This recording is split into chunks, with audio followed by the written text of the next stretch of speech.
या ठिकाणी हे मुंग्याचं वारूळ आहे.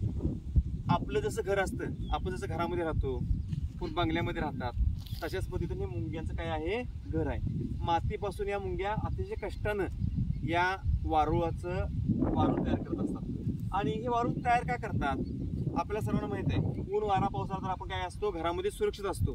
तशाच पद्धतीनं त्यांना जर सुरक्षा पाहिजे असेल तर त्यांना असं घर बनवावं लागतं. आता सगळ्यांना माहिती आहे की उन्हाळ्याचे दिवस आहेत. या उन्हाळ्याच्या दिवसामध्ये काही ठिकाणी 40 टेम्परेचर आहे, काही ठिकाणी 45 आहे, काही ठिकाणी 48 आहे. आणि अशा पद्धतीच्या टेम्परेचरमध्ये आपण AC लावून बसलेलो आहे, घरामध्ये फॅन लावून बसलेलो आहोत, होय की नाही. तर या मुंग्या वारूळ करण्यासाठी मुख्य हेतू काय आहे, या वारुळाच्या आतमध्ये गारवा आहे. आता बाहेर जरी तापमान 40, 45, 42 डिग्री असेल तरी परंतु आतमध्ये 15, 16, 17, 18, 19, 20 असं वातावरण असतं. आणि त्यामुळं त्यांना तिथं राहणं खूप फायद्याचं पडतं.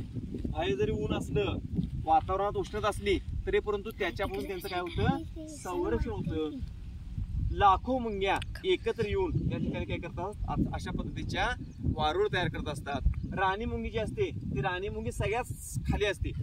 त्याचे टप्पे असतात, त्या टप्प्याच्या सगळ्यात खाली कोण असते, राणी मुंगी असते. तिच्या मार्गदर्शनाखाली आपल्या वर्गामध्ये कसं मॉनिटर असतो, वर्ग प्रतिनिधी असतो, तो जसं सांगत तसं आपण त्या गोष्टी ऐकत असतो.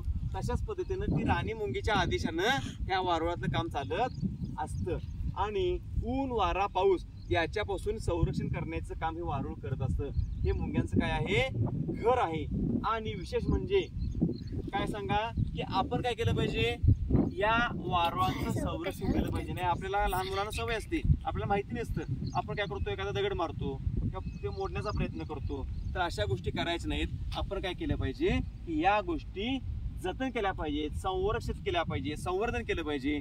आणि त्यांना काय केलं पाहिजे, मुंगीसारखा जसा लहान हे आहे त्याच्यापासून ते महाकाय प्राण्याचं संरक्षण करण्याची जबाबदारी, त्यांचं जतन करण्याची जबाबदारी आपली आहे.